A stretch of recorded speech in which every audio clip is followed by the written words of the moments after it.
नमो नारायण। जय श्री कृष्णा, जय श्री राधे। आप सुन रहे हैं ज्येष्ठ मास का महात्म्य। आज 20वां अध्याय आप श्रवण करेंगे। ऋषि लोग स्कंद जी से बोले कि हे स्कंद जी, आपने समस्त मोहनाशन और अत्यंत आश्चर्यकारी आख्यान को कहा तथा ज्येष्ठ मास का महात्म्य कहा और एकादशी के प्रभाव से वह योगियों का गम्य सनातन साक्षात पर ब्रह्मा शत्रु के संहार के निमित्त आया, जो कि पर ब्रह्मा वचन से भी नहीं कहा जा सकता।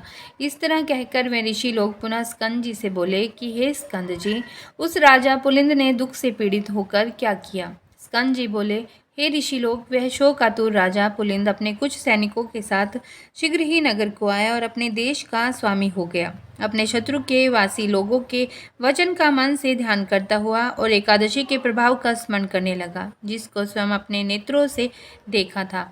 इस तरह चिंता में मगन राजा पुलिंद का बहुत समय बीत गया और शरीर में हड्डी चाम शेष रह गया। तब पुलिंद ने अपने पुत्र को राज्य दे दिया और स्वयं स्त्री के साथ वन को चला गया तथा वहां जाकर वानप्रस्थ आश्रम को किया। वानप्रस्थ आश्रम में राजा पुलिंद को एकादशी के संबंध में प्रश्न करते 12 दिन बीत गए। पापनाशन एकादशी का व्रत किस विधि से किया जाता है, जो कि व्रत तीनों लोकों में दुर्लभ, पावन और भगवान का प्रिय है। अहो आश्चर्य से मैंने उस एकादशी व्रत का महान आश्चर्यकारी कार्य देखा, इसमें संशय नहीं है। हे ऋषि लोग, तदनंतर पूर्व के पुण्य पुंज से और ऋषि के पवित्र आश्रम में दत्तात्रेय ऋषि आए और उन दत्तात्रेय के दर्शन की लालसा से वहां समस्त ऋषिगण आए।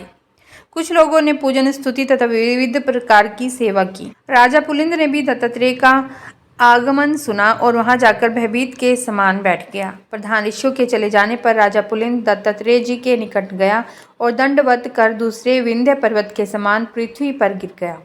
दत्तात्रेय जी ऋषि बोले कि हे सौम्य, उठो उठो, तुम कौन हो और किस लिए यहाँ आए हो? तुम्हारे दुख का जो कुछ कारण हो उसे तुम मुझसे कहो। दत्तात्रेय जी के वचन को सुनकर भी अत्यंत दुख से पीड़ित हो वह पुलिंद जब नहीं उठा, तब उस राजश्रेष्ठ पुलिंद को दत्तात्रेय जी ने स्वयं अपने हाथों से उठाया। राजश्रेष्ठ पुलिंद ने उठकर दत्तात्रेय जी का अति सुंदर हृदय जानकर कहा कि मैं जगत तीतल में विख्यात पुलिंद नामक श्रेष्ठ राजा हूँ। हे तात, क्षण मात्र में पृथ्वी मंडल को जीत कर और गर्व में होकर राजा प्राचीन वहीं के नगर को गया। वहां जाकर उस विष्णु भक्त राजा के नगर को पीड़ित करने पर ग्रामवासी कोई मनुष्य मेरे पास आया और मुझसे वह वचन बोला कि आज ही हरि भगवान का पवित्र दिन है, आज उस राजा के विषय में क्षमा करें, क्योंकि समस्त नगरवासी व्रत में लीन है। उस ग्रामवासी के वचन को सुनकर मद गर्व से मोहित होने के कारण मैंने उसके वचन का अपमान किया। उसके वचन मेरी मत और गर्वित बुद्धि को न छोड़ सके। इसके बाद सूर्यास्त हो जाने पर विष्णु भगवान की माया से निर्मित असंख्य दूत युद्ध के लिए वहां आए।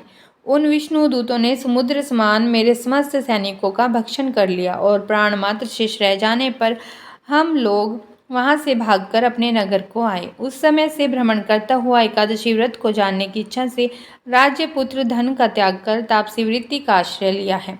हे भगवान, मैं धन्य हूँ और मैं कृत हो गया तथा मेरे पूर्वज पुण्यशाली थे, जो कि आज देवताओं से पूजित होकर आपके चरणों का मुझे दर्शन हुआ।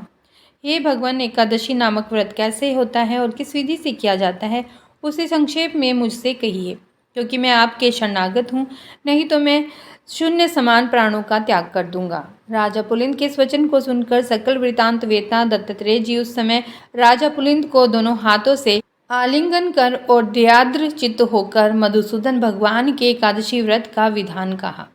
ओम नमो नारायण। यह था ज्येष्ठ मास महात्म का 20वां अध्याय, जो आपने अभी सुना।